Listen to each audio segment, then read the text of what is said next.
जय श्री सीताराम। हरे कृष्ण। आप सभी को बहुत बार पूछा जाने वाला प्रश्न है कि भक्ति कैसे प्रारंभ करें, भक्ति की शुरुआत हम कैसे करें। तो मुझे ऐसा लगता है कि भक्ति कोई किताब नहीं है, कोई कोर्स नहीं है कि आपको बिल्कुल नर्सरी से पढ़ना पड़ेगा या फिर स्टार्टिंग से ABCD क ख ग घ आ आ ई पढ़ना पड़ेगा। मुझे लगता है कि भक्ति का विचार आना ही भगवान का एक संकेत होता है। भगवान ही इस विचार को हमारे अंदर लाते हैं कि हमें भक्ति प्रारंभ करनी है। तो भक्ति शुरू करने का कोई ऐसा नियम नहीं है, पर फिर भी मैं आपको कुछ बातें बताती हूँ जिससे आप भगवान से जुड़ सकते हैं। भगवान के प्रति आपकी जो प्रेम है वो बढ़ सकता है, भगवान पर आपका भरोसा अडिग हो सकता है। तो सबसे पहला है कि आप धार्मिक ग्रंथ पढ़ना प्रारंभ करिए। जो हमारे श्री रामचरितमानस भगवान हैं, श्री भगवत गीता जी हैं, या हमारे पुराण हैं, हमारे शास्त्र हैं, आप उनको पढ़ना प्रारंभ करिए। हमारे जो पूज्य श्री संत महात्मा जी हैं, आप उनके प्रवचन सुनना प्रारंभ करिए। दूसरी बात यह है कि जब आप धार्मिक ग्रंथ पढ़ रहे हों, पूज्य श्री संत महात्माओं के प्रवचन सुन रहे हों, तो आप अपने आप को सर्वश्रेष्ठ मत मानिए। अगर आप अपने आप को सर्वश्रेष्ठ मानकर बैठेंगे पढ़ने या फिर प्रवचन सुनेंगे, तब आपको चीजें समझ में नहीं आएगी, आप भगवान से जुड़ नहीं पाएंगे।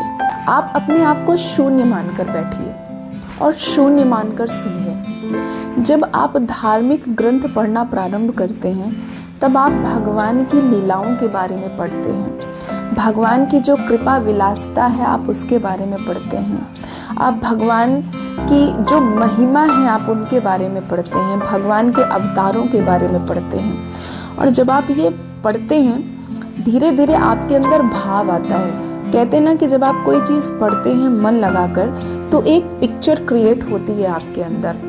जैसे जैसे आप पढ़ते जाएंगे वो पिक्चर आपके अंदर क्रिएट होती जाएंगी। तो वही पिक्चर आपको ना आपके अंदर भाव उत्पन्न करेंगे।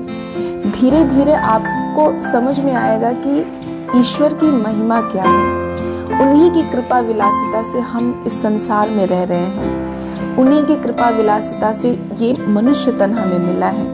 कहते हैं ना कि बड़े भाग मानुष तन पावा, बड़े ही भाग्य से हमें ये मनुष्य तन मिलता है, सिर्फ भगवान की सेवा करने के लिए, अच्छे कर्म करने के लिए, पूर्व प्रारब्ध भोगने के साथ साथ नए कर्मों का निर्माण करने के लिए। तो जब हम ये चीजें पढ़ते हैं तो हम समझ पाते हैं कि आखिर ये मनुष्य तन क्या है, आखिर भगवान कौन है। जब हम पूज्य श्री संत महात्मा के प्रवचन सुनते हैं तो उनके अनुभवों को भी सुनते हैं, और पूज्य श्री संत महात्माओं के जो अनुभव होते हैं वो हमारे लिए साक्षात प्रमाण हैं भगवान के।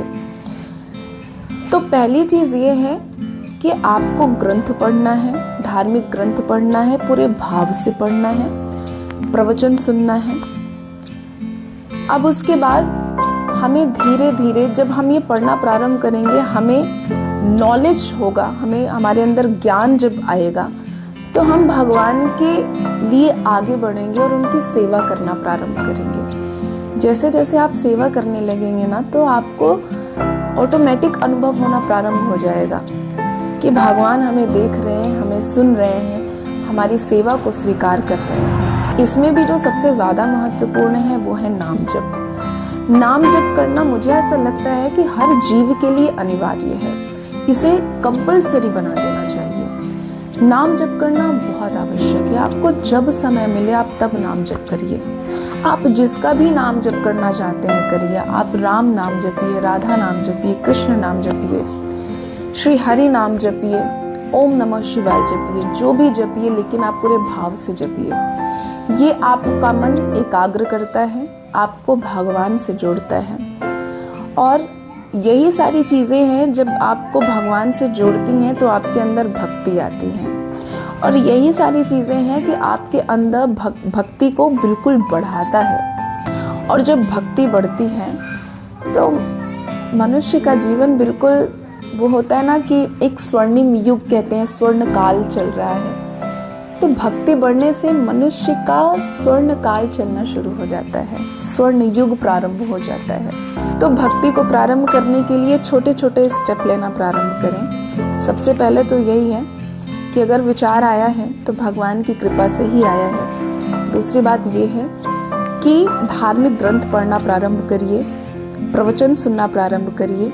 तीसरी बात ये है कि भगवान की सेवा करना प्रारंभ करिए। आपके अंदर जितनी भी क्षमता है आप उस क्षमता के अनुसार सेवा करिए, लेकिन सेवा करना प्रारंभ करिए और भगवान से अपनी बातें शेयर करना प्रारंभ करिए। आपके अंदर जो भी बात है, अच्छी बुरी जो भी अनुभव है, वो सब कुछ उनसे ही शेयर करना प्रारंभ करिए। धीरे धीरे आपका कनेक्शन भगवान के प्रति बढ़ेगा, आपके जीवन में भक्ति बढ़ेगी और भक्ति बढ़ेगी तो आपके जीवन का जो स्वर्ण युग है वो प्रारंभ होगा।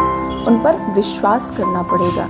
विश्वास से ही सारे रिश्ते बनते हैं। अगर विश्वास नहीं है तो रिश्ते टूटने में ज़्यादा समय नहीं लगता है।